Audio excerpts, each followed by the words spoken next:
everyone, welcome to my YouTube channel in English literature class. So today I am going to explain you chapter number 3 Deep Water from class 12th book Flamingo CBSE board. So this chapter is written by William Douglas. William Douglas जिनका life status 1898 से लेकर 1980 तक माना जाता है. Was born in Maine, Minnesota. यहाँ पे देखिए इनका जो जन्म है मैने मिनेसोटा में यूएसए में हुआ था. After graduating with A bachelors of arts in English and economics. यहाँ पे देखिए इन्होंने अपनी बैचलर की डिग्री कंप्लीट की है इंग्लिश और इकोनॉमिक्स में. He spend 2 years teaching high school in Yakima.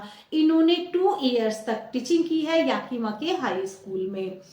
However, he got tired of this and decided to pursue a legal career. इसके बाद वो टीचिंग के प्रोफेशन से फेड अप हो गए. फिर उन्होंने डिसाइड किया कि वो एक लीगल कैरियर बनाएंगे. He met Franklin D. Roosevelt at Yale and became an advisor and friend to the president. यहाँ पर देखिए William Douglas Franklin D Roosevelt से मिलते हैं जो कि अमेरिका के राष्ट्रपति थे. वहां पर उनसे मिलने के बाद वो उनके फ्रेंड और उनके एडवाइजर बन जाते हैं. Douglas was a leading advocate of individual rights. यहाँ पे देखिए डगलस जो थे वो इंडिविजुअल राइट्स के मीन्स मानव अधिकार जो होते हैं, जो इंडिविजुअल राइट्स होते हैं, मानव अधिकार के लीडिंग एडवोकेट थे. He retired in 1975 with a term lasting 36 years and remains the longest serving justice in the history of the court. यहाँ पर देखिए उनका रिकॉर्ड माना जाता है कि उन्होंने अब तक की हिस्ट्री में जो कि जस्टिस में वर्क किया है वो 36 ईयर तक उन्होंने सर्विस की है जस्टिस में. तो अब तक का ये रिकॉर्ड माना जाता है कि उन्होंने सबसे लंबे टाइम तक वर्क किया है जस्टिस में 36 ईयर तक और वो 1975 में रिटायर हो गए थे. The following excerpt is taken from O Men and Mountains by William O. Douglas. यहाँ पे देखिए ये जो चैप्टर दिया गया है डीप वाटर, ये छोटा सा पार्ट है एक बुक का जिस बुक का नेम है ओ मैन एंड माउंटेन्स. इस बुक के राइटर कौन है? विलियम ओ डगलस. उसका एक छोटा सा पार्ट है ये जो चैप्टर आपकी बुक में दिया गया है deep water. It reveals how as a young boy William Douglas nearly drowned in a swimming pool. In this essay he talks about his fear of water and thereafter how he finally overcame it. यहाँ पे देखिए इस chapter में बताया गया है कि William Douglas जब एक यंग लड़के थे तो वो किस तरीके से पानी से डरते थे. तो 2 इंसिडेंट उनकी लाइफ में होते हैं जहां पर पानी का डर उनके दिल में बैठ गया था. तो यहाँ पर वो पानी से बहुत डरते हैं लेकिन फाइनली उन्होंने डिसाइड किया कि वो अपने इस डर पर विजय पाएंगे और फाइनली वो उस डर से बाहर आ जाते हैं. तो यही स्टोरी है विलियम डगलस की. उन्होंने इस चैप्टर के थ्रू बताया है कि किस तरीके से पानी का डर उनके मन में बैठ गया था और उन्होंने अपने इस डर पर किस तरीके से विजय पाई. इस चैप्टर में वही बातें दी गई हैं. चलिए स्टार्ट करते हैं. It had happened when I was 10 or 11 years old. यहाँ पे देखिए विलियम डगलस बताते हैं ये जब की बात है जब वो 10 और 11 years के लड़के थे. I had decided to learn to swim. उन्होंने डिसाइड किया कि वो स्विमिंग सीखेंगे. There was a pool at the YMCA in Yakima. तो यहाँ पर याकिमा रिवर काफी मशहूर है.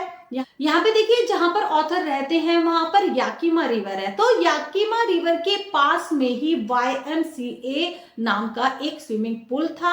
उन्होंने उस पूल में एडमिशन लिया और डिसाइड किया वो स्विमिंग सीखेंगे. That offered exactly the opportunity. तो ये जो ऑफर उनको आया था वो एक तरीके से उनको अपॉर्चुनिटी की तरह लग रहा था. तो वो सोच रहे थे कि वो इस पूल में स्विमिंग सीख लेंगे. The Yakima river was treacherous. यहाँ पे देखिए याकिमा रिवर को काफी डेंजरस माना जाता था. तो याकिमा रिवर में स्विमिंग करना काफी डेंजरस से भरा हुआ था और जोखिम से भरा हुआ था. Mother continually warned against it and kept fresh in my mind the details of each drowning in the river. यहाँ पे देखिए विलियम डगलस बताते हैं कि उनकी मदर हमेशा उनको वार्न करती रहती थी कि जो याकिमा रिवर में काफी डेंजरस है स्विमिंग करना, तो हमेशा उनको डराती रहती थी और ये उनके माइंड में ये न्यूज ना हमेशा फ्रेश रखती थी कि कितने लोग याकिमा रिवर में डूब चुके हैं। But the YMCA pool was safe, लेकिन यहाँ पे ऑथर बताते हैं जो YMCA पुल था वो काफी सेफ था। It was only 2 or 3 feet deep at the shallow end. वे कहते हैं कि जो स्वेलो एंड, एक तरीके से आपने पूल को देखा होगा कि एक तरीके से कम गहरा होता है जहां पर हम स्विमिंग सीखते हैं, और दूसरी साइड से वो नीचे की तरफ और ज्यादा गहरा होता चला जाता है। तो दूसरी साइड से जो स्विमिंग पूल था वो 9 feet डीप था, और जिस साइड से वो एक छोटे बच्चे थे, 10 या 11 साल के बच्चे थे, तो वहां पर उन बच्चों को सीखने के लिए वो 2 or 3 feet ही गहरा था। I hated to walk naked into it and show my skinny legs. यहाँ पे देखिए ऑथर बताते हैं कि उनको बिना कपड़ों के पानी में उतरना, पानी में स्विम करना बहुत ही बुरा लगता था, लेकिन उन्होंने डिसाइड किया फिर भी कि अपने मन को किस तरीके से कंट्रोल किया कि उनको अगर स्विमिंग सीखनी है तो उनको ये सब करना ही होगा, क्योंकि उनकी स्किनी लेग्स थी। यहाँ पे ऑथर बताते हैं क्योंकि उनकी लेग्स काफी स्किनी थी, काफी पतली थी, तो उन्हें बिना कपड़ों के पानी में उतरना अच्छा नहीं लगता था। From the beginning however I had an aversion to the water when I was in it. तो यहाँ पर ऑथर बताते हैं कि स्टार्टिंग से ही उनको पानी बिल्कुल भी पसंद नहीं था, क्योंकि उनके साथ एक और घटना घटी थी बचपन में जब वो छोटे थे। तो यहाँ बताते हैं ऑथर कि उनको बचपन से ही पानी बिल्कुल पसंद नहीं था, स्टार्टिंग से ही बिल्कुल पसंद नहीं था। When I was in it, लेकिन फिर भी उन्होंने डिसाइड किया कि वो स्विमिंग सीखेंगे। This started when I was 3 or 4 years old and father took me to the beach in California। यहाँ पे ऑथर बताते हैं कि ये सब कब स्टार्ट हुआ था, कि जब पानी का जो डर है उनके मन में बैठ गया था, तो ये सब कब स्टार्ट हुआ था। ये स्टार्ट हुआ था जब वो 3 or 4 years के एक चाइल्ड थे, तो उनके पिता उनको कैलिफोर्निया के बीच पर लेकर गए थे। He and I stood together in the surf। यहाँ पे ऑथर बताते हैं कि वो दोनों सर्फ में खड़े हुए थे। जब ओशियन में काफी वेव्स आती हैं, काफी लहरें आती हैं, तो एक तरीके से फॉग बन जाते हैं, झाग बन जाते हैं, तो उनको सर्फ बोला जाता है। तो यहाँ पर ऑथर बताते हैं कि वो दोनों पानी की लहरों के बीच सर्फ में खड़े थे। आई हंग ऑन टू हिम। यहाँ पे ऑथर ने, जब वो 2 or 3 years के बच्चे थे, उन्होंने अपने पापा को पकड़ा हुआ था। Yet the waves knocked me down and swept over me. लेकिन एक बड़ी तेजी से एक वेव्स आती है, एक समुद्र की लहर आती है, और वो पूरी तरीके से बच्चे को भिगो देती है। I was buried in water. यहाँ पे ऑथर बताते हैं कि मैं पूरी तरीके से पानी में दब चुका था। माई ब्रीथ वॉज गोन। उनकी जो ब्रीथ थी, एक तरीके से उनको ऐसा लग रहा था कि उनकी सांस ऑलमोस्ट चली ही गई थी। I was frightened. यहाँ पर वो बहुत घबराए हुए थे। जो राइटर हैं, ऑथर, बहुत ज्यादा ही घबरा गए थे। Father laughed. यहाँ पर उनके पिता हंस रहे थे। But there was terror in my heart at the overpowering force of the waves. लेकिन ऑथर कहते हैं कि मेरे दिल में बहुत ज्यादा डर बैठ गया था कि किस तरीके से वो जो वेव्स पूरी फोर्स से मेरे ऊपर आके पड़ी थी और मैं पानी में पूरी तरीके से डूब गया था। और यहाँ पर ऑथर के मन में डर बैठ गया। My introduction to the YMCA swimming pool revived unpleasant memories and stirred childish fear। अब यहाँ पे देखिए ऑथर YMCA का इंट्रोडक्शन देते हुए बताते हैं कि स्विमिंग पूल से भी एक मेमोरी, एक अनप्लीजेंट मेमोरी जुड़ी हुई है। यहाँ पे देखिए ऑथर की लाइफ में 2 इंसिडेंट होते हैं। एक तो वो 10-11 साल के बच्चे हैं, जो कि ये जो घटना है कि YMCA पुल से जुड़ी हुई है, और एक वो जब छोटे बच्चे थे, 3 या 4 years के थे, और अपने फादर के साथ कैलिफोर्निया के बीच पर गए हुए थे। तो यहाँ पर 2 घटनाएं राइटर के साथ घटती हैं, जिसके कारण उनके मन में पानी का डर बैठ जाता है, और ये घटनाएं उनको हमेशा डराती रहती हैं पानी से। My introduction to the YMCA swimming pool. यहाँ पे देखिए नरेटर बताते हैं कि उनकी इस पूल से भी काफी अनप्लीजेंट मेमोरी जुड़ी हुई है, जिससे उनके बचपन का डर वापस आ गया था। But in a little while I gathered confidence, लेकिन इसके बाद भी कॉन्फिडेंस से इन्होंने पूल में स्विमिंग सीखने का डिसाइड किया। I paddled with my new water wings. तो ये बताते हैं कि जब मैं स्विमिंग पूल में स्विमिंग सीख रहा था तो मैं अपने न्यू वाटर विंग्स के साथ, अपने न्यू जैकेट के साथ पैडल कर रहा था। पानी में पैर मारने को, पैर चलाने को पैडल बोलते। Watching the other boys and trying to learn by aping them. मैं दूसरे लड़कों को देख रहा था और स्विमिंग सीखने की कोशिश कर रहा था, उनको कॉपी करने की कोशिश कर रहा था। I did this 2 or 3 times। मैंने ये 2 or 3 times किया, डिफरेंट डेज और काफी दिन किया, and was just beginning to feel at ease in the water when the misadventure happened।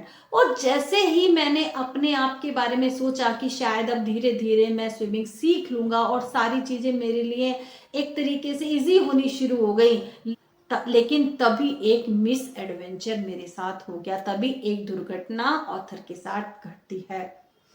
I went to the pool when no one else was there. तो वो pool में जाते हैं कि उस दिन वहां पर कोई भी नहीं था। वे पूल में जैसे ही गए उस दिन वहां पर कोई भी नहीं था। I went to the pool when no one else was there. यहाँ पे देखिए ऑथर बताते हैं कि उस दिन पूल में कोई भी नहीं था जब वो स्विमिंग सीखने के लिए पूल गए। The place was quiet. वो स्थान, वो जगह बिल्कुल शांत थी। The water was still. पानी बिल्कुल शांत था, बिल्कुल रुका हुआ था। And the tile bottom was as white and clean as a bathtub. तो यहाँ पे ऑथर बताते हैं कि जो बॉटम की जो टाइल्स थी, पानी इतना शांत था क्योंकि स्विमिंग पूल में अभी कोई भी नहीं आया था। तो यहाँ पर ऑथर दूसरे बच्चों का वेट करने लगे। स्विमिंग पूल में कोई भी नहीं आया था, पानी एकदम रुका हुआ था।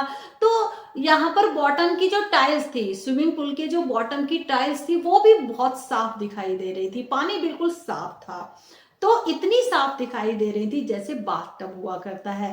आई was timid about going in alone. तो यहाँ पर ऑथर बताते हैं कि मैं अकेले जाने में थोड़ा सा घबरा रहा था पानी में। तो यहाँ वो सोचते हैं कि वो दूसरे बच्चों का वेट करेंगे, इतने कोई वहां पर आएगा, इतने दूसरे बच्चे आ जाएंगे तो तब वो उनके साथ स्विमिंग करेंगे। So I sat on the side of the pool to wait for others. तो उन्होंने डिसाइड किया कि वो पूल पर साइड में बैठ गए, पूल की बाउंड्री पर बैठ जाते हैं और दूसरे लोगों का वेट करने।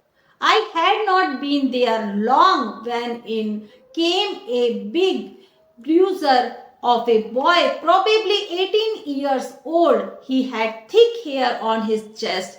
तो तभी वहां पर एक काफी हेल्दी और काफी स्ट्रांग लड़का वहां पर आता है, और जो कि प्रोबेबली 18 ईयर्स का दिखाई दे रहा था। उसकी चेस्ट पर काफी थिक हेयर्स थे।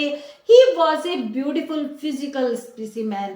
तो देखने में वो फिजिकली काफी सुंदर दिखाई दे रहा था। With legs and arms that showed rippling muscles. तो उसके लेग्स और आर्म्स को देखकर ऐसा लग रहा था जो उसकी मसल्स थी काफी स्ट्रांग थी।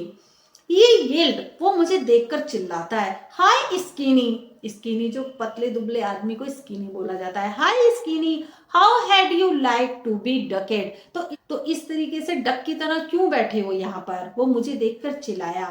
With that he picked me up and tossed me into the deep end। तो उसने मुझे, जैसे मैं बैठे हुआ था सिटिंग पोजीशन में, मुझे उठाया और ऐसे ही मुझे स्विमिंग पूल में फेंक दिया। I landed in A sitting position. तो बिल्कुल सिटिंग पोजिशन में ही उनको पानी में फेंक दिया गया। Swallowed water and went at once to the bottom.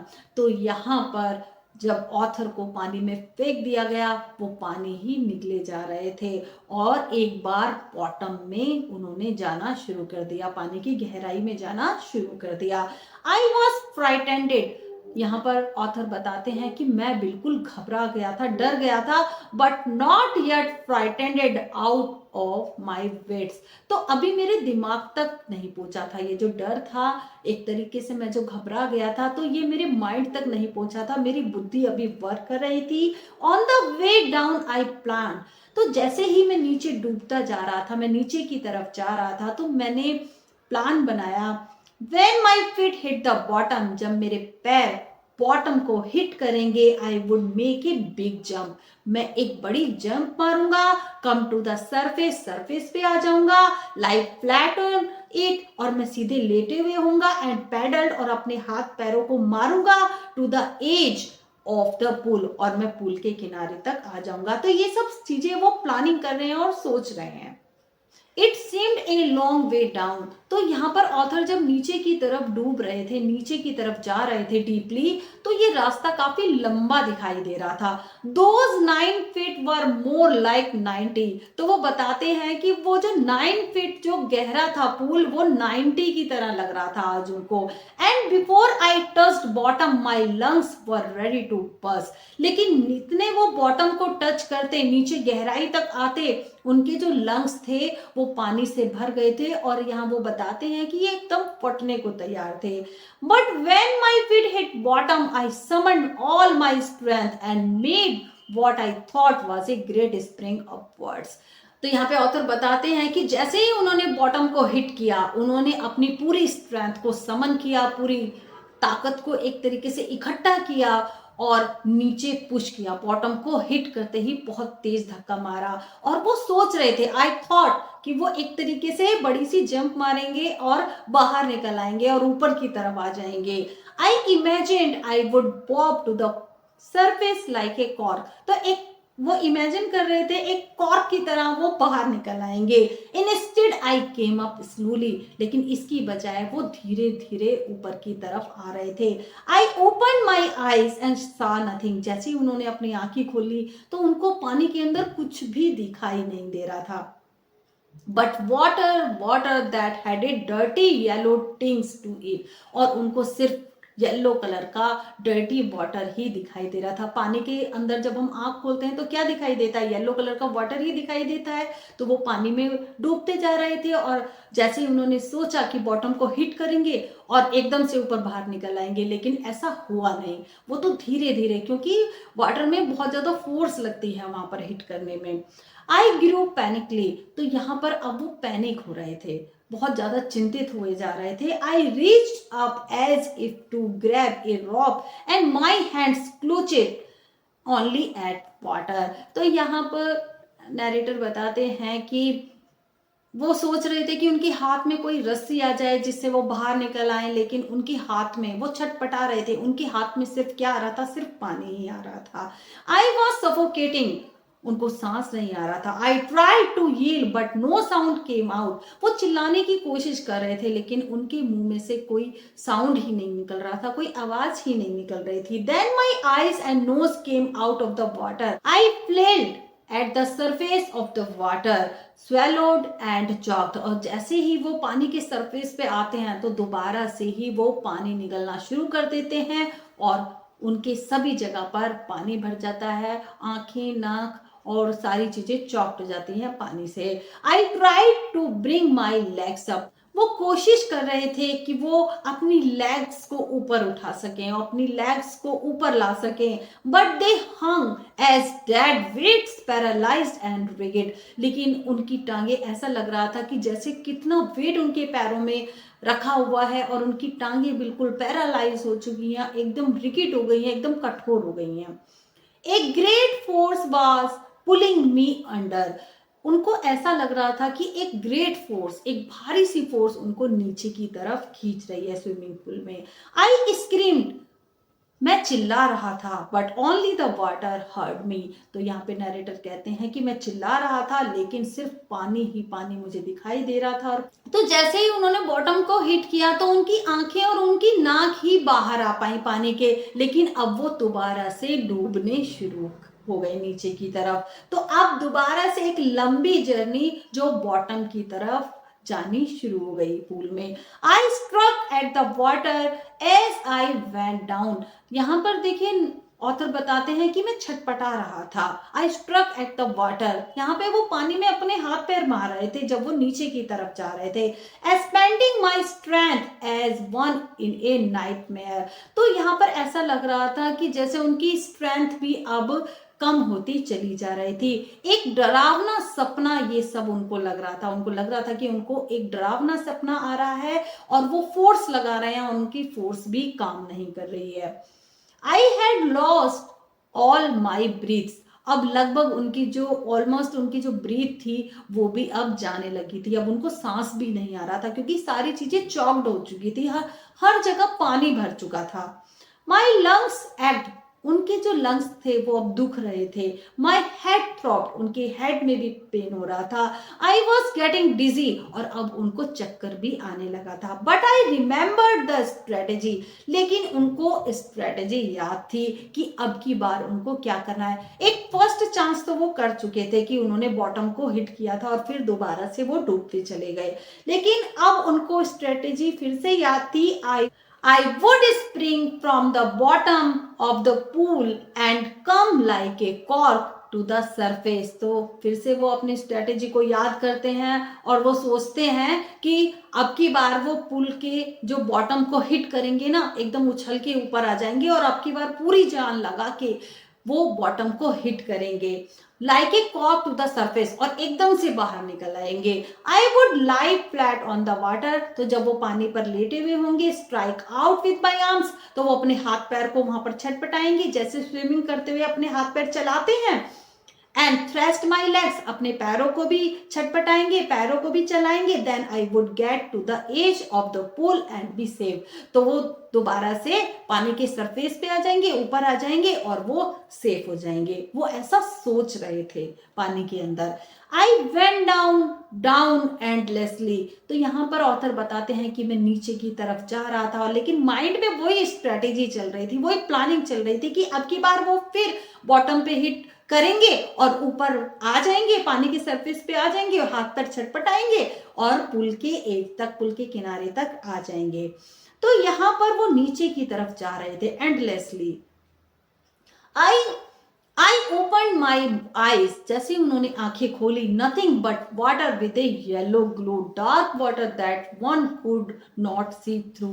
तो यहाँ पर जैसे ही वो नीचे की तरफ जा रहे थे और अब उन्हें कुछ भी दिखाई नहीं दे रहा था, सिर्फ येलो वाटर दिखाई दे रहा था, डार्क वाटर दिखाई दे रहा था। And then sheer star terrorized me, terror that knows no understanding, terror that knows no control, terror that no one can understand who has not experienced it। यहाँ पे देखिए ऑथर बताते हैं कि जिस आदमी ने ये एक्सपीरियंस किया हो, जिस आदमी ने इस डर को एक्सपीरियंस किया हो, वही इसको समझ सकता है। अदरवाइज कोई दूसरा आदमी जिसने इस डर को एक्सपीरियंस नहीं किया है वो इसको नहीं समझ सकता और ना ही इसको कंट्रोल कर सकता है। तो यहाँ पर ऑथर बताते हैं कि एक डर ने उनको चारों तरफ से घेर लिया है, एक डर ने उनको जकड़ लिया है। तो जो आदमी इसको एक्सपीरियंस कर सकता है वही इसको जानता है, अदरवाइज इसको कोई भी नहीं समझ सकता और कोई भी इसको कंट्रोल नहीं कर सकता। I was freaking under water, यहाँ पे ऑथर कहते हैं कि मैं पानी के अंदर चिल्लाने की कोशिश कर रहा था। अब यहाँ पे उनकी चीखें तो निकल रही थी लेकिन उनकी साउंड बाहर नहीं आ रही थी। I was paralysed under water, stiff rigid with fear, वो पानी के अंदर एक तरीके से पैरालाइज्ड हुए जा रहे थे। उनके हाथ पैर एकदम स्टिफ हो गए थे, रिगिड हो गए थे, हार्ड हो गए थे। डर के मारे उनके सारे हाथ पैर एक तरीके से पैरालाइज्ड हो गए थे और हाथ पैरों ने काम करना बंद कर दिया था। Even the screams in my throat were frozen, यहाँ तक कि जो स्क्रीम्स थी, उनकी जो चीख थी वो भी अब गले से बाहर नहीं आ रही थी।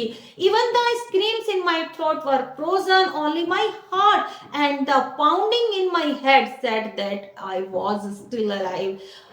यहाँ पे सिर्फ उनका हार्ट जो अभी वर्क कर रहा था और उनका माइंड और उनका जो ब्रेन था वो अभी वर्क कर रहा था, तो उन्हीं से ही उनको लग रहा था कि अभी वो जिंदा है, अभी वो स्टिल अलाइव है। And then in the midst of the terror came a touch of reason, तो उस टेरर के बीच में एक रीजन उन्हें याद आता है। I must remember to jump when I hit the bottom, तो उनको ये चीज याद रखनी चाहिए, जब वो बॉटम को हिट करेंगे तो उनको दोबारा से जंप लगानी है। At last I felt the tiles under me. Last में उनको जैसे ही उनको पानी के नीचे जब वो बॉटम में पहुंचे, उनके पैरों के नीचे उनको टाइल्स टच हुई, उनके पैरों से टाइल्स टच हुई। My toes reached out as if to grab them.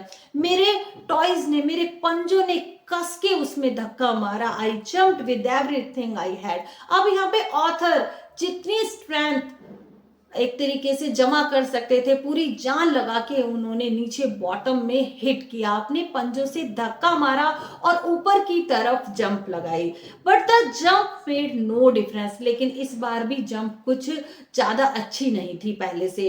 इस बार भी जंप ऐसी ही थी, कुछ ज्यादा अलग नहीं थी। The water was still around me. और अभी भी मेरे चारों तरफ पानी था। I looked for rocks, ladders, water wings. मैं अपने आसपास रॉप्स ढूंढने की कोशिश कर रहा था, रस्सी ढूंढने की कोशिश कर रहा था, सीढ़ी ढूंढ रहा था, एंड वाटर विंग्स ढूंढने की कोशिश कर रहा था। Nothing but water. लेकिन मेरे हाथ सिर्फ पानी ही लग रहा था। A mass of yellow water held me. एक तरीके से एक मास ऑफ येलो वाटर ने मुझे चारों तरफ से घेर रखा था।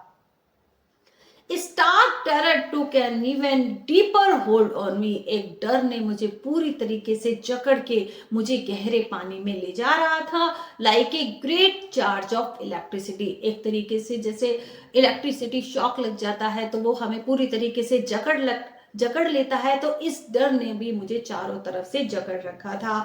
I shook and trembled with fright. मैं डर के मारे कांप रहा था, हिल रहा था। My arms would not move. मेरी आर्म्स भी अब वर्क नहीं कर रही थी, मूव नहीं कर रही थी, और मेरी लेग्स भी मूव नहीं कर रही थी। I tried to call for help, to call for mother. मैं चिल्लाने की कोशिश कर रहा था, हेल्प के लिए बुलाने की कोशिश कर रहा था, अपनी मदर को बुलाने की कोशिश कर रहा था। Nothing happened. लेकिन कुछ भी नहीं हो रहा था। And then strangely there was light. तो जैसे ही उन्होंने बॉटम को हिट किया था तो ऊपर की तरफ उन्होंने जंप लगाई, तो स्ट्रेंजली उनको लगा कि एक तरीके से वो पानी के सरफेस पे आ गए, वाटर के सरफेस पे आ गए, तो उन्हें हल्की सी लाइट दिखाई देती है। I was coming out of the woeful yellow water. तो उनको लगा कि जैसे वो उस भयंकर येलो वाटर से बाहर आ गए हैं। At least my eyes were, my nose was almost out too। तो कम से कम मेरी आईज और मेरी नोज पानी के बाहर आ गई थी, क्योंकि उन्होंने पानी में जंप लगाई थी, बॉटम को हिट किया था, जंप लगाई थी, तो उनकी आईज और उनकी नोज ही पानी के बाहर आ पाई। Then I started down a third time. लेकिन फिर से वो थर्ड टाइम नीचे की तरफ डूबने स्टार्ट हो गए। आई sucked for air and got water. वो सांस लेने की कोशिश कर रहे थे, लेकिन पानी ही उनके अंदर जा रहा था। The yellowish light was going out. और अब जो येलो लाइट जो उन्हें आउटसाइड, एक तरीके से जब वो पानी से बाहर आए थे तो जो येलो कलर की लाइट, येलो कलर का उजाला उनको दिखाई दे रहा था। तो जैसे ही वो पानी में डूबने लगे तो वो अब उजाला भी अब जाने लगा था, वो भी कम होने लगा था, क्योंकि अब वो नीचे की तरफ डूब रहे थे। Then all effort cease. अब जितने भी एफर्ट ऑथर ने किए थे, अब वो सभी एफर्ट रुक चुके थे। आई रिलैक्स्ड। अब ऑथर एक तरीके से रिलैक्स्ड हो गए थे।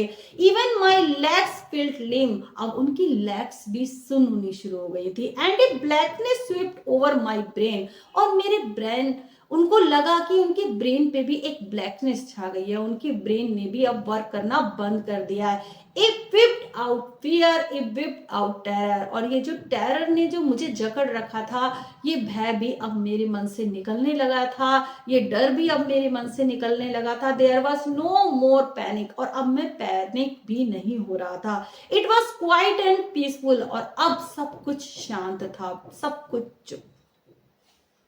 Nothing to be afraid. अब किसी भी चीज से मुझे डर भी नहीं लग रहा था। This is nice to be drowsy. और अब मैं जब नीचे की तरफ डूब रहा था तो अब मुझे बिल्कुल सब कुछ नाइस लग रहा था। ड्राउजी, एक तरीके से बेहोशी उनको छा रही थी। To go to sleep. और उनको ऐसा लग रहा था कि अब जैसे वो सो रहे हैं। No need to jump. उनको जंप करने की भी कोई जरूरत नहीं है। Too tired to jump. और अब वो जंप करके भी थक चुके थे। It is nice to be carried gently. अब वो जेंटली एक तरीके से नीचे की तरफ जा रहे थे। To float along in space. और उनको ऐसा लग रहा कि उनको ऐसा लग रहा था कि जैसे वो स्पेस में फ्लोटिंग कर रहे हैं, तैर रहे हैं। टेंडर आर्म्स अराउंड मी, नाजुक नाजुक हाथ उनके चारों तरफ से उनको घेरे हुए हैं, और वो नाजुक हाथ किसके थे? वो उनकी माँ के थे। Now I must go to sleep, तो उनको लग रहा था कि अब मुझे सो जाना चाहिए। I cross to oblivion and the curtain of life fell, और अब उनके माइंड से जितनी भी जो मेमोरीज थी वो भी अब जा रही थी, वो भी अब निकल रही थी, और उनको लग रहा था कि उनकी लाइफ का जो कर्टन है अब वो गिरने वाला है। अब देखिए, जब थर्ड टाइम ऑथर नीचे की तरफ जा रहे थे तो अब उन्होंने एफर्ट करने बंद कर दिए। अब वो एकदम रिलैक्स हो गए थे और नीचे की तरफ तैर के नीचे की तरफ जा रहे थे, और अब उन्होंने सारे एफर्ट भी करने बंद कर दिए थे, क्योंकि अब उनके लंग्स में पानी भर गया था, हाथ पैर भी सुन्न हो गए थे, और काफी जंप करके, क्योंकि 2 टाइम्स उन्होंने अटेम्प्ट किया था ऊपर की तरफ जंप करने के लिए, वो दोनों अटेम्प्ट भी फेल हो गए, वो ऊपर की तरफ आ ही नहीं पाए, क्योंकि वो 10 या 11 साल के बच्चे थे, तो स्विमिंग सीख रहे थे, अभी स्विमिंग उनको आती नहीं थी। तो ऊपर की तरफ उन्होंने आने की कोशिश की, 2 अटेम्प्ट भी दिए, लेकिन वो नहीं ऊपर आ पाए, क्योंकि किसी ने भी उनको देखा नहीं, या फिर उनको कोई किसी ने ऑब्जर्व नहीं किया। थर्ड टाइम वो नीचे की तरफ डूबने शुरू हो गए। अब वो बिल्कुल रिलैक्स हो गए थे, उन्होंने अपने हाथ पैर भी छोड़ दिए थे, क्योंकि हाथ पैर भी अब सुन्न हो चुके थे। तो अब उनको एक तरीके से नींद आने लगी थी। अब वो नीचे की तरफ जब जा रहे थे तो उनको ऐसा लग रहा था शायद उनकी माँ के कोमल कोमल हाथों ने उनको चारों तरफ से घेर रखा है, और उनकी लाइफ का जो कर्टन है अब वो जल्दी ही गिर जाएगा, उनकी लाइफ जल्दी ही खत्म हो जाएगी। यहाँ नैरेटर ने ये सोच लिया था। So rest part of this chapter I will explain in next video. अगर आपको इस चैप्टर की एक्सप्लेनेशन अच्छी लगी हो so please comment, like, share and subscribe my channel. Have a nice day.